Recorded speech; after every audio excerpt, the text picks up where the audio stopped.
Do not call the name of the dead. 3 in the morning, the abandoned house at the edge of the village lay silent beneath the cold mist, like an old beast dead for a long time, but still refusing to rot, leaving only a pitch-black mouth gaping amid the weeds, waiting for fools to walk right in. The dirt path leading there was almost entirely swallowed by Kagan grass and vines. On either side, wild banana plants with shredded leaves rustled in the night, as if someone stood behind them, scraping fingernails against the frond. No light ever reached that place. Even the moon seemed to turn away, dropping only a thin, cold, silver film over the decaying roof tiles, just enough to reveal black streaks of moss crawling down the walls like old blood coagulated over many rainy seasons. This house once held people. It once held a glowing hearth, the clatter of bowls and chopsticks, the sound of children studying, a woman calling her husband to dinner, arguments, crying, the shattering of broken things. And then, one night, everything snapped, leaving behind a silence that stretched for more than 20 years. But silence does not mean rest. There are houses where the deeper the silence, the more it feels like they are hiding a scream that cannot escape. It lies buried deep within the walls, beneath the cement floor, under the bed, waiting for someone sensitive enough to press their ear against it and hear the scratching of fingernails from the inside. That night in the back room, the floor was wet with blood. The heavy stench of iron mixed with the smell of damp mold, rotting wood, rat droppings, and old incense, so thick the air felt as if it could congeal on the tip of the tongue. Spiderwebs choked the corners of the room, drooping in long clumps like the hair of a woman dragged through mud, swaying gently even though there was no wind. On the cracked cement floor, a young girl lay on her side. Her body was battered, raw, and bruised. Her pale skin, washed in the moonlight leaking through the broken roof, no longer looked like human skin, but like a piece of wet cloth just dredged up from the bottom of a well. Her neck was slashed deep, nearly severed. Her blood-matted hair clung to her cheek, and her eyes were half open, frozen in a final, absolute terror. They say the eyes of the dead cloud over very quickly, but in that moment, her eyes looked as if they could still see something standing right above. Not the man holding the knife, but what waited right behind him, something hungrier than a human, colder than a blade, and older than every curse in this house. From her neck, blood crawled slowly along the cracks in the floor, seeping into the cement like red snakes, slithering toward the space beneath the bed. The dripping echoed in rhythmic beats. Drip, drip, drip. There were no faucets in the room. The roof wasn't leaking, and it wasn't raining outside. There was only blood and the sound of blood touching the earth. A figure stepped through the doorway. He didn't turn on a light. He didn't need to feel his way. He walked very slowly, as if every dark corner here was already accustomed to his footsteps, as if the house wasn't hiding him, but opening a path for his return. His shoes pressed into the bloody floor with a soft, sticky sound,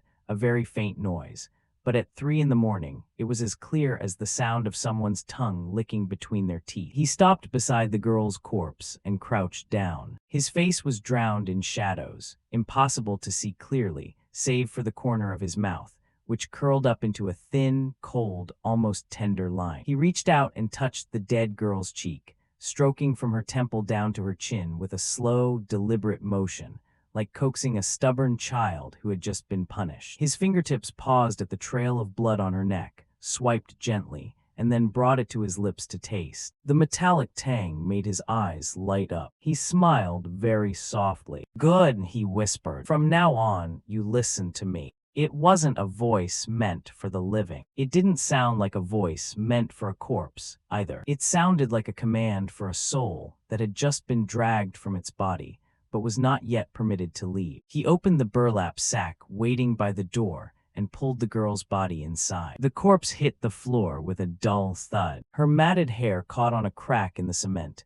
He yanked it free, completely merciless. The mouth of the sack was tied shut with a rope, knotted twice, pulled tight. Blood soaked through the coarse fabric in a dark, heavy stain. As he dragged the sack out of the room, a jagged trail of blood followed him through the living room, past the dust-covered altar, past the family portrait hanging crookedly on the wall. The photograph showed a father, a mother, and a boy of about 10 standing in the middle. Beneath them, faded words read, "Family memory, Spring of the Dragon, 2000." When the moonlight swept across the glass, The boy's smile in the photo seemed to warp. No longer innocent, no longer pure. It looked exactly like the smile of the man dragging the corpse below, only smaller, older, locked behind glass for so many more years. 1 year later, in a private Facebook group called the Ghost Hunting Organization, no one knew that there were names which, once typed into a chat box, were no longer simply names. They could become bait, a mark, a red thread tied around someone's neck,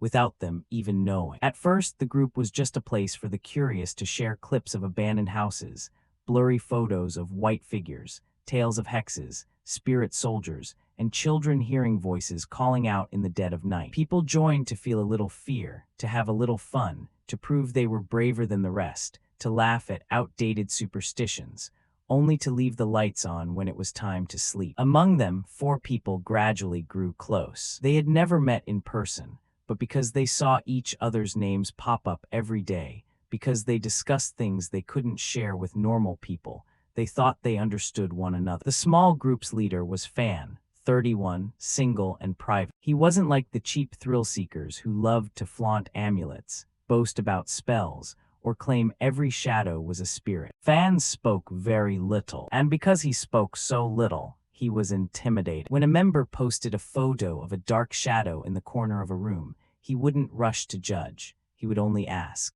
"Did someone young die in this house before?" When a girl shared that she heard her name called outside her window every night, he messaged, "If the voice calls your exact birth name, do not answer." Those short, quiet sentences chilled readers more than any long-winded scare tactics ever could. He claimed to have a slight spiritual connection. His father had been a shaman in the countryside. Since childhood, he had seen things ordinary people couldn't. A drowned child dangling its legs off a pond bridge, a hanged woman swinging behind a chinaberry tree, legless shadows, standing outside a funeral looking into their own coffin. He told these stories in a normal, unembellished, unexcited tone, like talking about a trip to the market. And because of that, people believed him. It is always easier to believe a calm person than a screaming one. 2 was the most active member. 32, athletic, tanned, funny, always suggesting they film vlogs, edit videos, and turn their explorations into content for a shared YouTube channel. He made people feel safe with a very natural warmth. H letter 1EA3 I was 24, petite, pretty, easily frightened, yet bizarrely obsessed with ghost stories. She was afraid of the dark, afraid of strange noises, afraid of even cheap jump scare clips. But whenever the group discussed going somewhere, she was the one asking the most questions, the most eager, as if the fear itself was a way to feel more violently alive. TH letter 1EA30 was also 24, sharp, outspoken, always teasing me for being a coward, bragging that if she saw a ghost, she'd kick it into running away. But TH letter 1EA30 possessed a kind of intuition that wasn't easy to name. She wasn't afraid of the dark, or abandoned houses, or old folk rumors. She was afraid of people who stayed too calm when talking about death. And Fan made her uncomfortable from the very beginning. Not because he was rude. Quite the opposite, he was far too proper. He knew exactly when to stay quiet, when to smile, when to lower his voice so others would instinctively lean closer. His kindness wasn't warm. It felt like a layer of silk draped over a sharp blade. One night, almost simultaneously, all 4 of them received a message from an anonymous account. No profile picture, no real name, no greeting. Just a single line with an address in a rural area far from the city,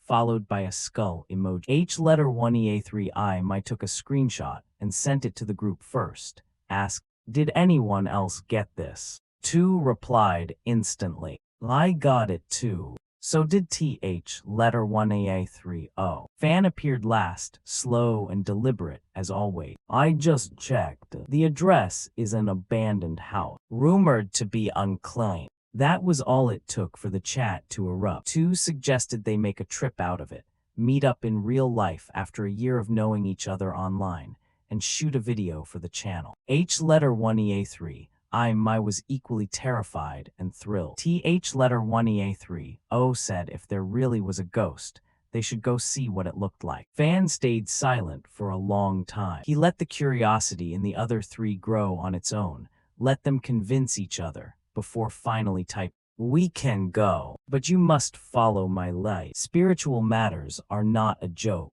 Nobody realized that from that very second, the trip was no longer just an adventure for four friends. It was a ritual, initiated by the willing consent of those about to be led inside. Their meeting took place in a small coffee shop. Fan arrived first, sitting in a corner facing the door, his back against the wall like a man who despises having anything behind him. In person, he was taller and thinner than in his photos, with prominent cheekbones, slightly slanted monolids, thin lips, and pale skin. When Tu shook his hand, Fan's palm was dry and cold, gripping with just enough force before letting go at the perfect moment.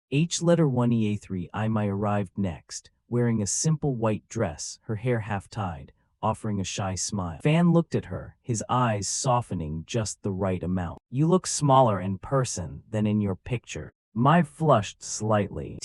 Letter 1EA30, sitting beside her, caught that look, and a sudden wave of unease swelled in her chest. It wasn't that Fan showed overt lust. If he were crass, he would have been easier to hate. Instead, his attention was incredibly soft, slow, and perfectly measured, like a silk ribbon wrapping around someone's wrist just before pulling tight. While planning the itinerary, Letter 1EA30 suggested they rent a room nearby to rest and ask the locals for more information. Tu excitedly wanted to sleep right there in the abandoned house. Mai shook her head frantically, saying she loved exploring but didn't have the guts to spend the night. Fan listened to it all before speaking up. "Girls shouldn't sleep in an abandoned house. Tu and I can stay behind. You two can rest at a nearby motel. If anything happens, I'll handle it." He spoke like a protector, but Letter 1EA30 realized he was assigning role. Who stays where? Who fears what? Who relies on whom? A man who knows how to manipulate doesn't need to shout orders. He simply makes everyone believe that the place he puts them in makes the most sense. The following Monday, they set off on motorcycles. The city fell away behind them,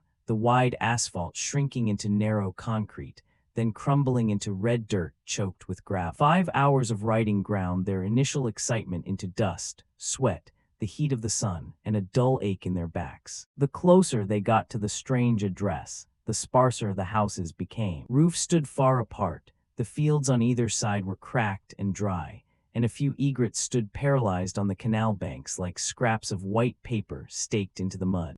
Letter 1EA3 Imai sat behind Letter 1EA30, constantly turning around because she felt someone following them, but there was nothing behind them except the empty road and suspended red dust. Fan rode at the front, his steering steady, barely needing to glance at the map. Tu noticed. When they stopped for water, he smiled and asked, "Have you been to this area before, Fan? You seem to know the way really well." Fan unscrewed his water bottle and replied smoothly, "I studied the route carefully. Going to places like this without preparation is asking for trouble." It made sense. Too much sense. Tu smiled along, but he filed it away in his mind. A good liar doesn't make everything up. They only hide the part that makes the truth dangerous. The house appeared near noon, sitting isolated at the end of a dirt path nearly choked with weeds. The vine-covered fence was a tangled mess like wet hair.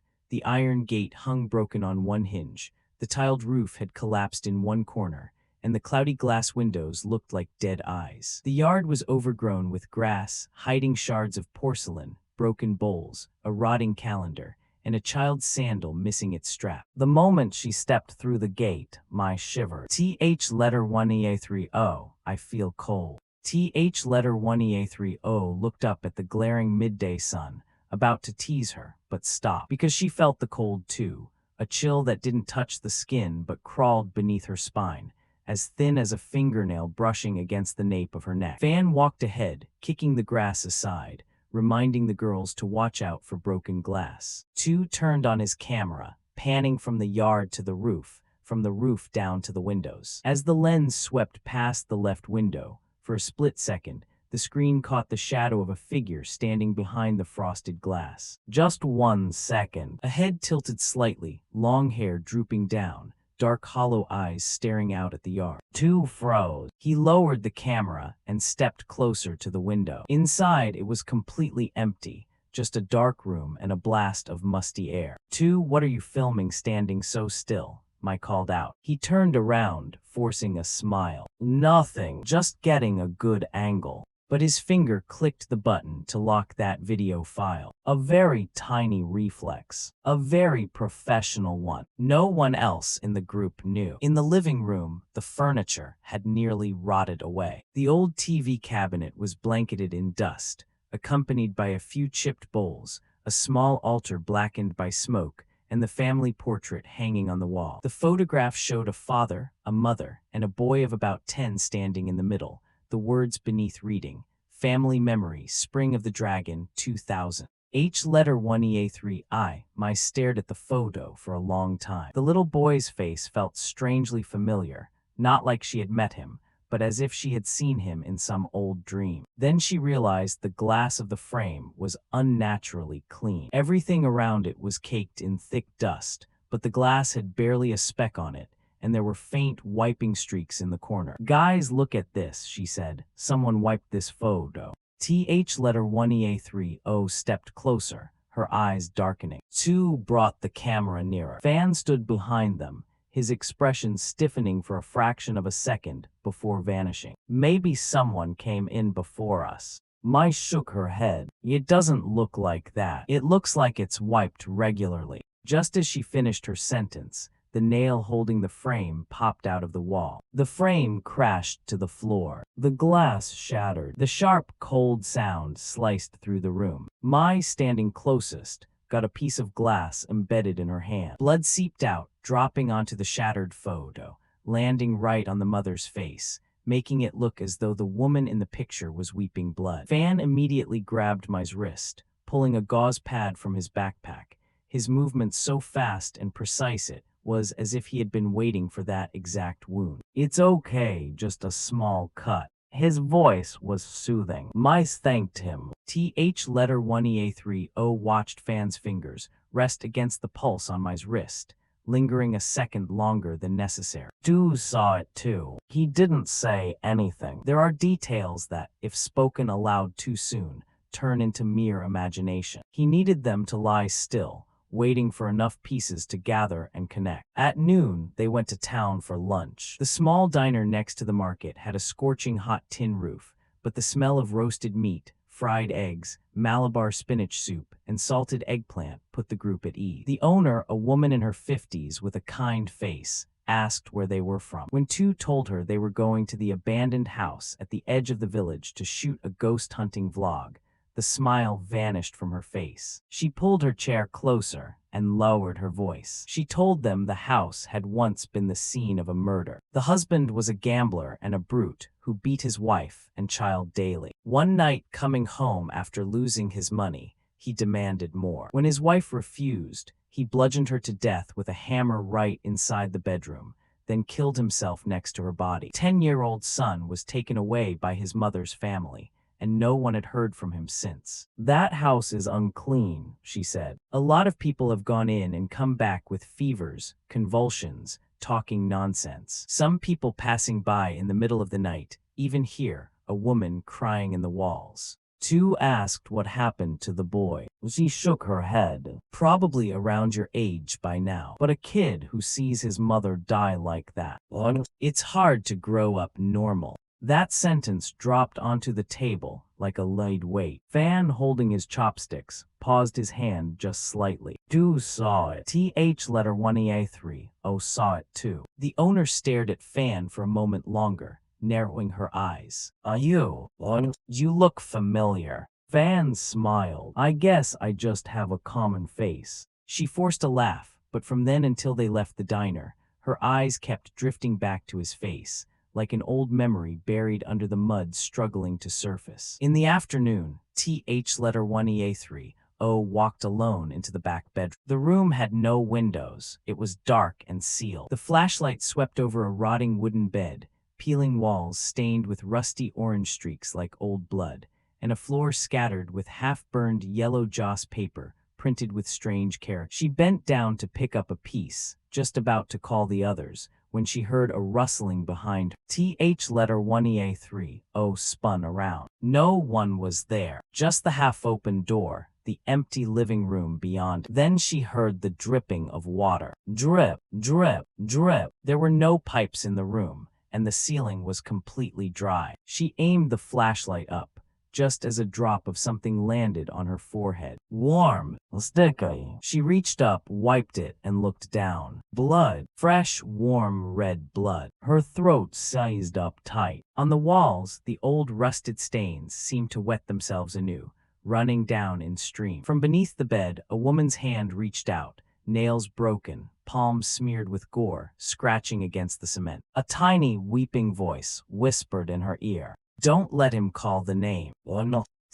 Letter 1EA30 screamed. When the others rushed in, her hands were completely clean, the walls were dry, and there was only dust under the bed. Fan stood at the door, his face grave. "I saw it from the start. The negative energy in this house is extremely heavy." Her voice trembling, asked what they should do. Fan looked at her, then at letter 1EA30. "We come back tonight to do a ritual. If we can appease it, it will rest. If not, it will follow." He spoke briefly, softly, but enough to make every route of retreat terrifying. The best kind of fear doesn't force people forward. It makes them realize that turning back is even more horrifying. On the night of the full moon, the silver light bathed a starless sky. The path to the house was pitch black, the surrounding brush rustling, the frogs in the fields croaking in waves before suddenly falling dead silent, as if something was passing through that made even the smallest creatures hold their breath. Fan brought candles, incense, rice, salt, joss paper, an octagonal mirror, and red talismans inscribed with black ink. He said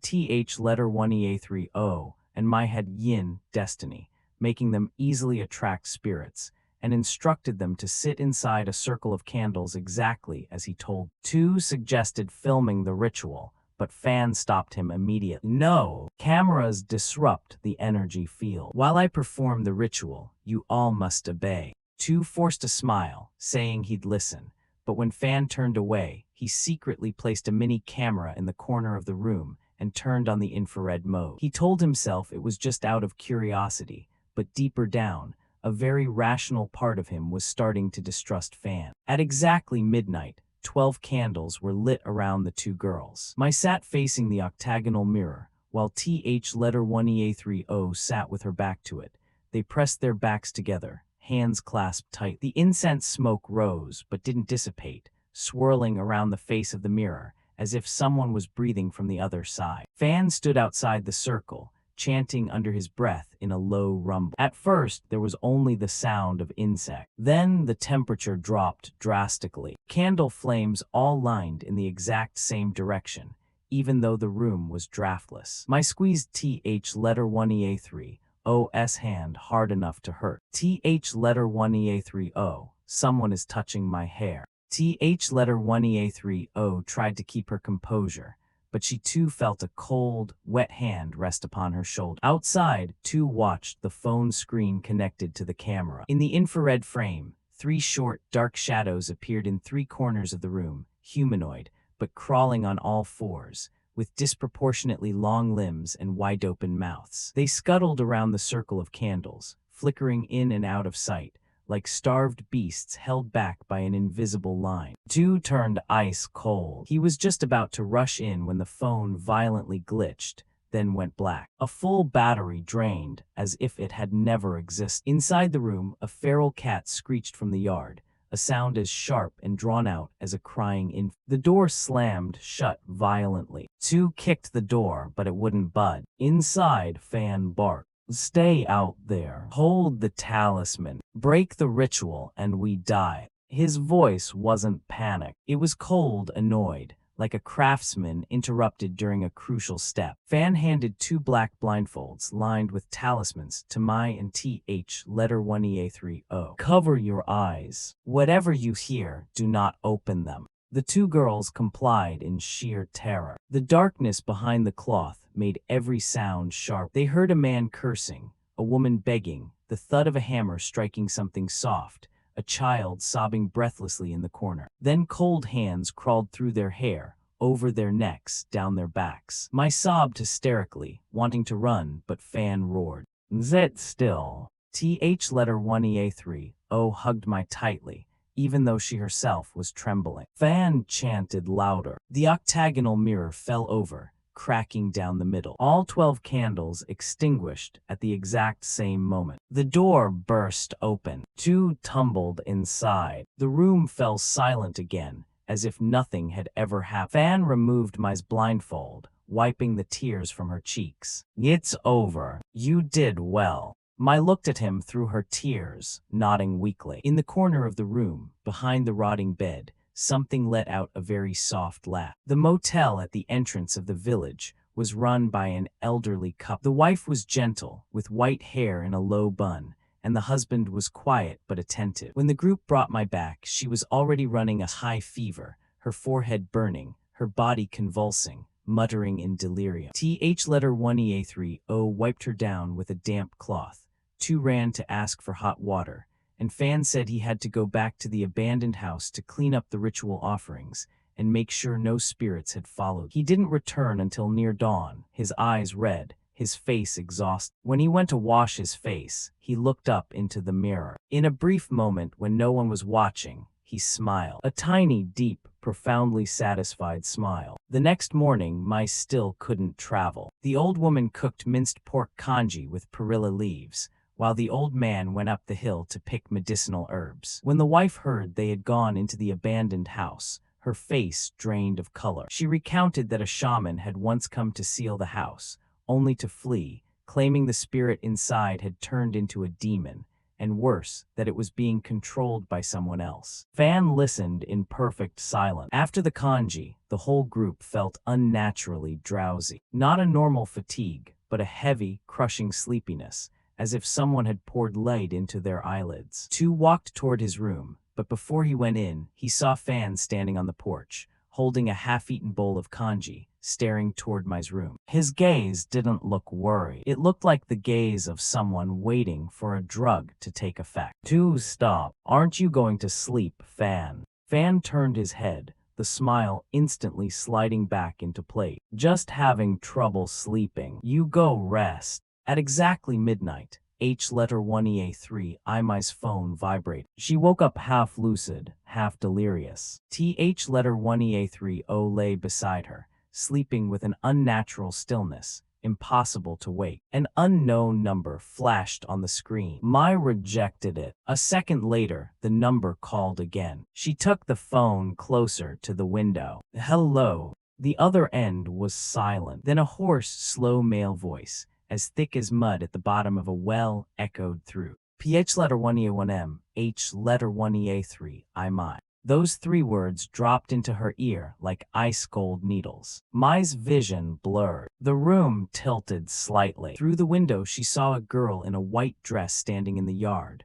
long hair obscuring her face, one pale hand raised, beckoning her gently. Mai dropped the phone. Her eyes remained open, but her gaze went entirely hollow. She walked barefoot out of the room, following the white dress across the yard, through the gate, and toward the dirt path at the edge of the village. In the dark corner of the gate, the red cherry of a cigarette glowed rhythmically. The man stood in the shadows, watching Mai walk past, and slowly crushed the ashes into the dirt. The old woman couldn't sleep, her stomach churning with anxiety. When she opened the door to the yard, she saw Mai walking behind a girl in a white dress. The girl leading the way cast no shadow on the ground. Before the old woman could call out, the girl's head snapped backward entirely, her hair parting to reveal a chalk-white face, two hollow black eye sockets, and a violently ripped-open stomach. She raised a finger to her lips, gesturing for silence. The old woman collapsed onto the yard. Just before blacking out, she heard a very faint male voice by the gate.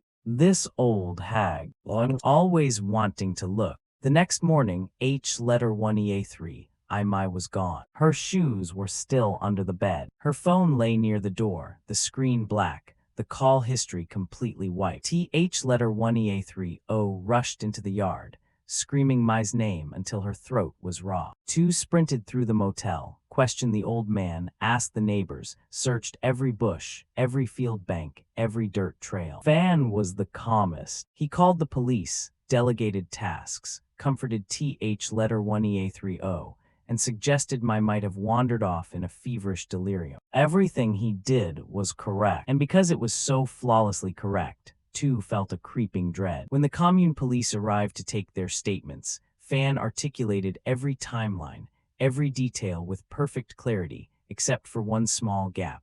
From the time he left the house after the ritual until he returned to the motel, no one knew exactly where he was. He claimed he took longer than expected to clean up the offerings. Plausible. But from that moment on, 2 no longer looked at Fan as a group member. He looked at him as a suspect. The first clue was so small that if 2 had just been an ordinary ghost hunting junkie, he would have missed. While everyone was panicking and searching for Mai around the courtyard, 2 went back to the room to grab a spare flashlight. The door was slightly ajar. On the floor near the foot of Fan's bed, there was a streak of dried, reddish-brown mud mixed with a long blade of grass. The motel's yard was yellow sand. This kind of mud didn't exist there. 2 bent down, using a tissue to wrap a small sample of the mud, and slipped it into his pocket. As he stood up, he caught a very faint reflection under Fan's bed. He knelt. He pulled it out. It was a torn piece of clear plastic wrap, stained with black candle wax and a few grains of salt and rice. Clinging to the edge of the plastic was a long, soft, light brown strand of hair. Mai's hair. 2's heart sank. He took a photo, pocketed the plastic, and calmly walked back out to the yard as if he had found nothing. The second clue came when 2 returned to the abandoned house, using the excuse of looking for Mai's footprints. Fan wanted to go with him, but 2 deliberately had the old man keep Fan behind to answer the commune police. 2 circled around to the back garden alone. There was an old patch of banana trees, damp earth, and layers of rotting leaves. Underneath a torn banana frond, he discovered very faint drag marks in the dirt, like a heavy object had been pulled through and then hastily swept over with a branch. Next to the drag marks was the same reddish-brown mud he'd found on Fan's floor. Near the base of the banana tree, hidden in the grass, he spotted a crushed cigarette butt. Fan smoked that exact brand. It wasn't enough for an arrest, but it was enough for 2 to know he was looking in the right direction. Just as he bent down to pick up the cigarette butt, Fan's voice suddenly echoed behind him. "What are you looking for?" 2 stood up very slowly. Fan was standing a few meters away, his face entirely composed. 2 smiled, holding up the flashlight. "Looking for Mai's footprints. I thought if she was delirious with fever, she might have wandered around back." Fan stared at him, his eyes lingering on the hand, clutching the tissue. "Did you find anything?" 2 shoved the tissue into his pocket, offering a natural smile. "Just weeds and mud. The cops will probably do a better job than us." Fan looked at him for a few seconds longer. "Don't walk around alone for too long. This place isn't clean." 2 replied, "I'm starting to think the unclean things aren't necessarily buried in the dirt." Fan's smile faltered, just for a microscopic second. 2 men stared at each other amidst the damp banana trees, and for the very first time, a crack appeared in the gentle mask Fan wore. That night, 2 did not sleep. He locked the bedroom door, opened his laptop, and plugged in the camera's memory card. The footage of the ritual was distorted during the crucial moments, but not entirely lost. He scrubbed through frame by frame. Before the screen dissolved into white static, the 3 dark shadows crawling around the candle ring appeared clearly. But what made 2 hold his breath lay, reflected in the octagonal mirror, for a fraction of a second. Fan stood behind Mai, not holding a talisman like he claimed, but sprinkling some kind of black powder over her blindfold. 2 zoomed in. The image pixelated, but it was clear enough to see a hook-shaped scar on Fan's wrist. He immediately opened a multi-layer encrypted folder, A308. 3 girls who had gone missing before letter 1EA3, Mai appeared on the screen. All 3 were young, living far from home, with few close relatives, all having participated in or interacted with the ghost hunting organization, and all having received a strange address from an anonymous account. In blurry CCTV footage near the second disappearance, a suspect buying incense and candles at a paper offering shop had briefly exposed a hook-shaped scar on his wrist. Back then, the image was too blurry to confirm. Now that scar was on Fan's arm. Tu wasn't just a simple ghost story fanatic. He was an undercover detective embedded in the group months ago. He had feigned curiosity, feigned a love for vlogging, feigned being just a good-natured guy seeking adventure. Yet letter 1EA3, my had still vanished right under his nose. He stared at her photo on the screen, then glanced at the bed next to his. Fan lay with his back turned, breathing evenly. Too evenly. Tu knew he wasn't asleep. A moment later, Tu's phone vibrated faint. A text from his superior. Send the mud, hair, and cigarette butt in immediate. Do not act alone. Keep an eye on Fan. Tu read it, then deleted the message. In the darkness, Fan's voice drifted over. Are you still awake? Tu didn't flinch. Can't sleep. Keeps thinking about my. Fan was quiet for a few seconds. There are some things the living simply cannot control. Tu stared at the ceiling. If the living cause it, the living must answer for it. Fan didn't reply, but Tu distinctly heard the sound of his fingernails, lightly scratching the edge of the bed. In the days that followed, Tu's investigation grew fiercer. He tracked down receipts for ritual offerings around the town, questioned grocery stores, requested CCTV footage from locals, and verified the time Fan had been unaccounted for. An old woman selling ritual goods remembered that a day before the group arrived, a tall, thin man bought black candles, red string, agarwood incense, sticky rice, and an octagonal mirror. He wore a hat and a mask, but his wrist bore a hook-shaped scar. A blurry camera at a gas station caught Fan riding his motorbike away from the motel at 2:17 a.m., heading toward the abandoned house and returning closer to 4:00 a.m. He had claimed he stayed behind to clean up from midnight to just past 1. The remaining hours were patched with lies. Tu reprocessed the audio from the mini camera. Beneath the thick static, there was a barely audible whisper from Fan, not an incantation to summon a ghost, but letter 1EA3, Imai's full name, accompanied by the exact birth date she had carelessly shared in the group chat. letter 1EA1M, letter 1EA3, Imai, August 24. Oh no. Tu listened to it again and again, his throat turning dry. Fan hadn't been calling the souls of the dead. He had been calling the name of the living, to mark them. As for letter 1EA30, she was haunted in a different way. Every night she dreamt of Mai. At first Mai merely stood far away in the abandoned house, her white dress stained with blood, her hair draped over her face. Then she came closer. letter 1EA30, I'm cold. letter 1EA30, don't trust. letter 1EA30, it won't let me leave. On the seventh night, Mai stood right at the edge of the bed, leaning over, her stomach ripped open, blood dripping onto the floor with a soft drip, drip, drip. He buried me where his mother died. He's not cultivating my spirit to kill you. He's cultivating me to call the others here. letter 1EA3, woke up screaming until her throat gave out. On her bedroom floor, written in a dark, watery streak from nowhere, were 3 words. Do not call. When Tu arrived, the watery streak had dried, but the metallic stench remained. He stopped trying to explain everything away with rigid logic. He simply took photos, collected samples, and said to letter 1EA30, Fan will reach out to you. He needs someone to replace Mai, or he needs you as a bridge for his next ritual. letter 1EA30 looked at him, dark bags under her eyes. Then arrest him. Tu remained silent. We don't have enough to pull the whole A308 case yet. We need him to lead us to where he hid Mai.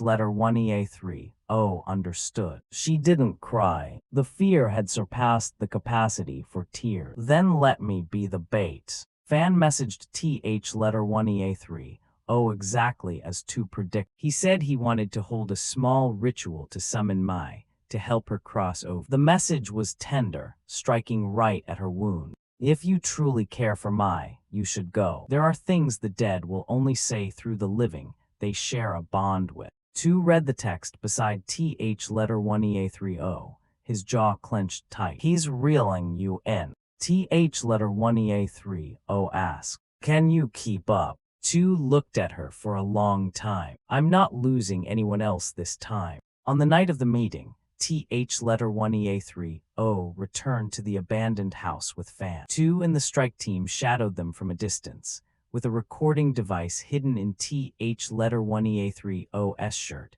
and a micro camera buttoned into her collar. But the closer they got to the house, the weaker the signal became, the audio distorted with static, and the flashlights flickered. Fan walked ahead, carrying a bag of ritual supplies. He was no longer playing the role of the gentle, meticulous older brother. Perhaps he believed TH letter 1EA30 had already been broken by fear, or perhaps he believed this place was his domain. He pushed the door open and stepped inside without looking back. "Walk faster."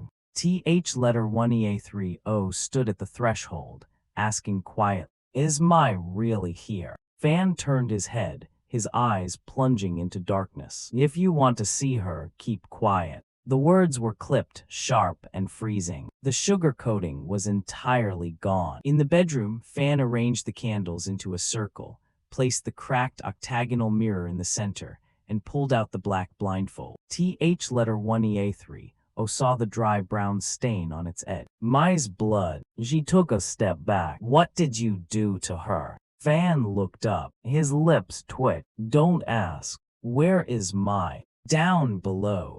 "Below where?" Fan stood up abruptly. "Enough." He grabbed TH letter 1EA30's wrist and yanked her into the candle ring. TH letter 1EA30 wrenched herself away, her nails digging into his arm. Fan slapped her, not hard enough to knock her out, just enough to jerk her face to the side, leaving the taste of blood in her mouth. "Sit down." His voice went hoarse. "Be good and it hurts less." Outside in the yard, 2 listened through the earpiece beneath a barrage of static. He signaled the team to breathe, but the moment they closed in on the door, the equipment died complete. Inside, Fan pulled out a red talisman. His fingers were trembling, but his eyes were alight with sheer madness. "You're just like her," he hissed into TH letter 1EA30's face. "Scared, crying, and then obedient." TH letter 1EA30 gasped for air. "You killed Mai." Fan gave a short, sharp laugh, like the sound of glass breaking. "She was weak. I used her." "You are sick."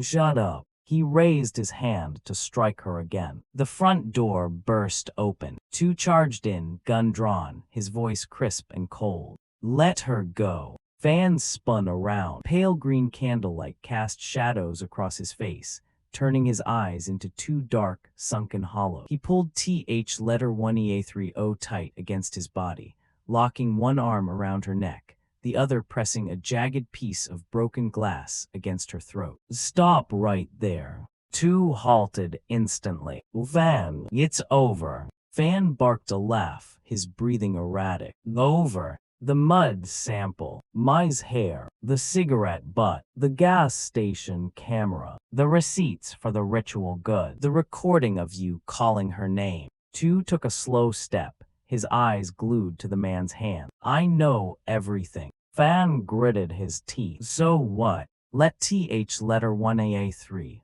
go." "No, you're not getting out of this." "I don't need to get out." Fan's eyes flooded with red. He dug the glass deeper into TH letter 1EA30's skin. A bead of blood welled up. "One more step and she died." 2 lowered his voice. "You want another corpse." Fan exhaled sharply, laughing like a maniac. "Another one. You've miscounted." TH letter 1EA30 went rigid. 2 tightened his grip on the gun. Fan spoke rapidly, disjointed, as if every word was tearing out from a fracture in his skull. "They're so easy to call, easy to lure. No one looks for them. No one remembers. I give them new names." 2 fired back instantly. "Their names are human. They are not your talismans." Fan roared.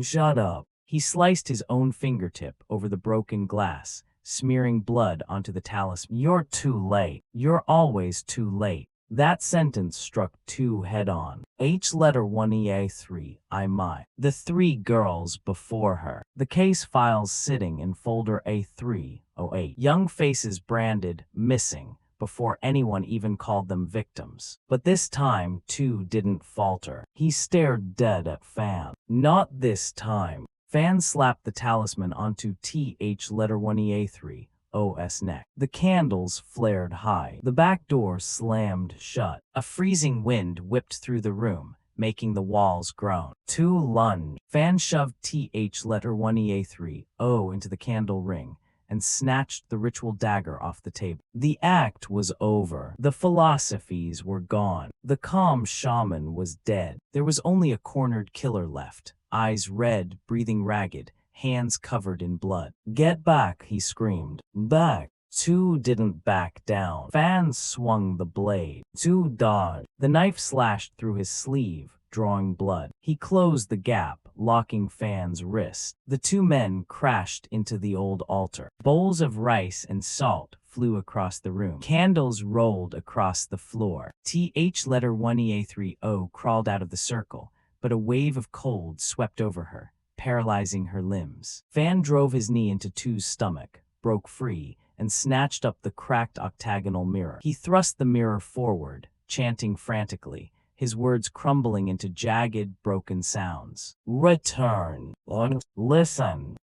Take the command. PH letter 1EA1M, H letter 1EA3, I my.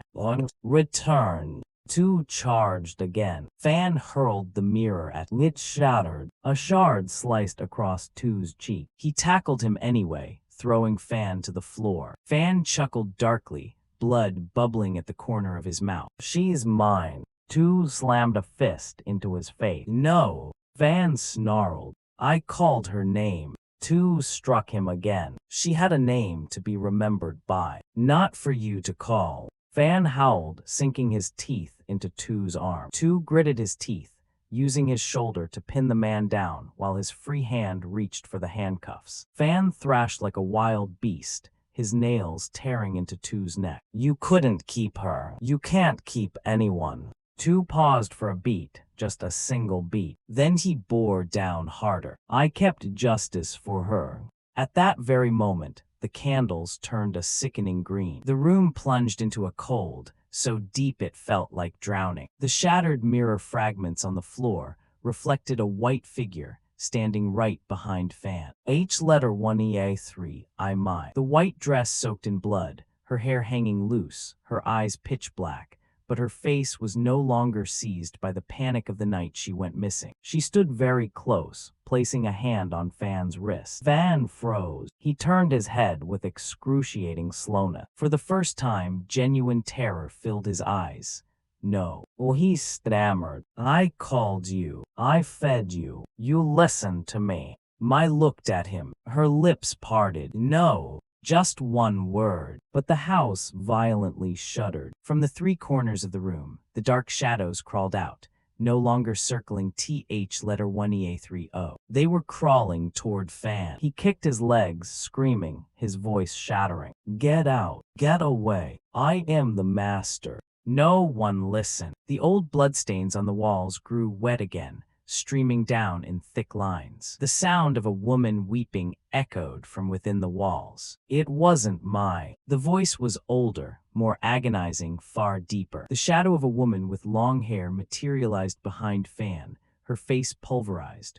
One side of her skull caved in as if smashed by a hammer. She rested her hand on his shoulder. Fan turned to stone. His lips quivered. Mother. Oh no. The woman looked at him. She did not embrace him. She did not soothe him. She did not forgive him. She only asked in a raspy, impossibly quiet voice, "Why did you make others suffer the pain meant for me?" Fan shook his head, tears, blood, and saliva mixing on his face. Lie. But the sentence wouldn't form. The dark shadows had already latched onto his legs. H letter 1EA3. My stood in front of him. The mother stood behind him. Two pinned both of his arms to the floor, the handcuffs snapping shut around his wrists. Fan shrieked, a sound no longer human, nor like a shaman. His scream sounded exactly like the little boy abandoned in that dark bedroom all those years ago. Only this time, no one was coming to save. When the strike team finally battered down the door and swarmed in, Fan was still alive. He lay convulsing on the bedroom floor, his eyes rolled back, foam frothing at his mouth, his hands cuffed behind his back, his nails blindly clawing blood into the cement. Letter 1EA30 sat slumped against the wall, clutching her throat and gasping for air. Two knelt beside her, his arms slashed deep, blood dripping onto the floor. For one fleeting second, he saw Letter 1EA3 standing in the doorway. She was no longer whole, but her face held a piece that hadn't been there in Letter 1EA3O's nightmares. My looked at 2, then at Letter 1EA30. Her lips moved. This time 2 heard it. Don't let me lose my name. Then she dissolved into the dark. Later, beneath the banana trees behind the house, the police found Letter 1EA3I's body wrapped in a white cloth, buried shallowly under the reddish-brown dirt. Beside her were blood-soaked talismans, red string, hair, fingernails, and a few belongings of the girls who had disappeared before her. In Fan's rented room in the city, they found a wooden box containing locks of hair, fingernail clippings, ID photos, and papers recording the birth dates of multiple victims. On his computer was a roster of female members from the ghost hunting organization, accompanied by chilling notes, family backgrounds, levels of isolation, daily routines, and the likelihood of someone searching for them if they vanished. The A308 case was closed on paper with a massive indictment. Press labeled Fan a murderer exploiting superstition, a monster in a shaman's skin, the demon of the ghost hunting club. People debated whether he was insane or pure evil, whether he truly believed in his dark arts or merely used them to manipulate. But no article could capture the stench in that bedroom that night. No file recorded the sound of Letter 1EA3 saying, "Don't let me lose my name." No police report could describe the look in Fan's eyes when he heard his dead mother ask why he forced other girls to suffer her pain. Fan did not die, he lived. He lived in a prison cell, his hair turning white rapidly, his body withering away, spending every night facing the wall. Fellow inmates said that right at 3 in the morning, he would wake up, fall to his knees, cover his ears, and mutter, "Stop calling. Don't call my name anymore." There were nights he clawed at the walls until his nails tore off, screaming that a girl in a white dress was standing at his cell door, not crying, not cursing, just reading his name syllable by syllable, reading it exactly the way he had once read the names of his victims. 2 was commended, but he didn't feel any lighter. He left the group, deleted his YouTube channel, and never rewatched the infrared footage. The scar on his arm was a daily reminder that between reason and the shadows, there is a terrifyingly narrow intersection, a place where a cop still has to hold evidence with trembling hands, a place where a victim still needs to be found through both case files and nightmares. Letter 1EA30 survived, but she never went back to being the old Letter 1EA30. She no longer bragged about not being afraid of ghosts. She no longer laughed easily when someone brought up abandoned houses or the supernatural. She left the lights on every single night. On her desk sat a photograph of Letter 1EA3 beneath which she had written her full name, date of birth, and date of death like a vow. Because some people are killed the first time by a knife, by a curse, by the hands of a monster, but they die a second time when there is no one left to call them by their true name. Many years later, the abandoned house was demolished. They leveled the earth, burned the weeds, and hired priests to chant for 3 straight days. But in the spot where the bedroom used to be, the grass always grew slower than anywhere else, and the soil remained perpetually damp even through long droughts. On nights of the full moon, no villager ever walked past. They said if you stood far away, you would hear a cat yowling, a woman weeping, and the voice of a young girl whispering, Letter 1EA30, softly into the wind. And at the edge of the old foundation, exactly where the family portrait had once fallen and shattered, there was a dark red stain that never completely dried. When it rained, it bled a vibrant red. When the sun scorched it, it darkened. It trailed out into a thin line stretching toward the chopped-down banana trees, as if beneath the earth, someone was still desperately trying to crawl out. Not for revenge anymore, but simply to remind the living that there was once a girl named H1EA3 Mai, who was once afraid of ghosts, who once trusted people, who once held TH1EA3O's hand in a circle of candles, who was once called by name in the dead of night, and who died in such agonizing pain that not even the darkness had the heart to stay silent forever.